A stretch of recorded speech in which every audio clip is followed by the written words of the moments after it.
Day 29 of 365 Days of our Abundant Life series.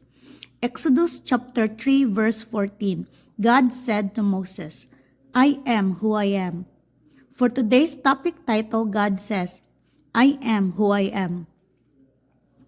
I have given you, my creature, the privilege of knowing me personally and calling me by my name. In fact, it is imperative that you know who I am. My very name tells you that I am unchanging, constant, unending, always present, always God. I am the center of everything. I am the beginning and ending, the resurrection and the life, Savior, Restorer, Builder, the answer, Wise One, Coming One, Mighty One. I am all that you need now and forever. When you have questions that need answers, problems that need solutions, I am.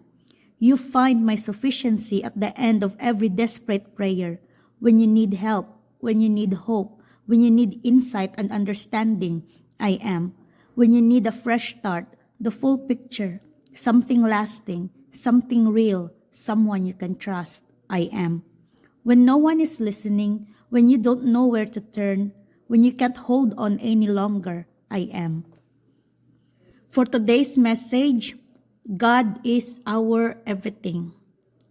So, He's the Alpha and the Omega. He is the source of everything. He is everything that we need now and forever. And I really like the last line on it. When no one is listening, when you don't know where to turn, when you can't hold on any longer, I am. So, God is everything we could ever ask for. And the last line, itong when no one is listening, I believe it's very relatable, no? Because lately, I'm seeing a lot of, yun bang, depression has been a problem, no? Some may disagree with me, especially with mental health, mga doctor or mga ano, but this is my reflection, no? So, kung iba yung sa inyo, gawa kayo ng iba yung inyong reflection. But for me, opinion ko, one of the main reason kung bakit ang daming mga nadidepress nowadays, it's because of the lack of faith. And, yung low spiritual, yung state of being ba is hindi na alagaan. So, depression could stem from a lot of reason, no? It doesn't stem just from one single cause, ganyan. But I really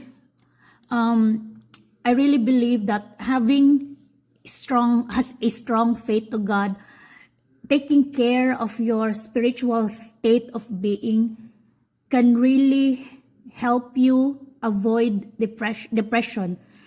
Kasi when you have God and you instill it in your mind that whatever you need in life, He is everything.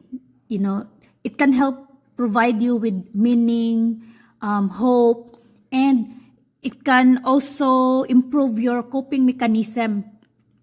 So, kumbaga, just like what Paul said, di ba, na syempre, hindi naman siguro ma-depress ang tao kung hindi na walang mga pinagdadaanan or they're not sad of something, di ba?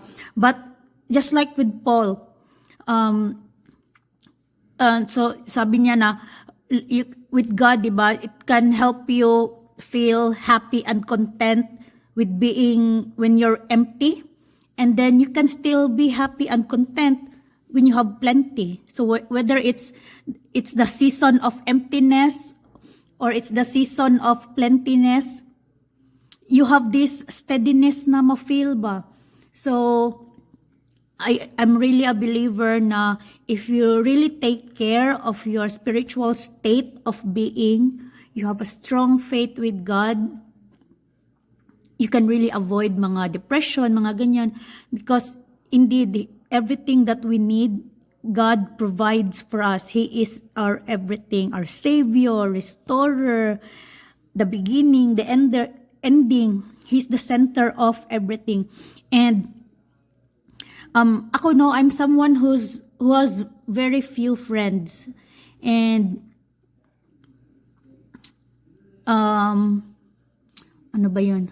Yeah, I have very few friends, and no offense to my family or my friends, and like, I love my family and my few friends, kasi konti nga lang yung friends ko. But,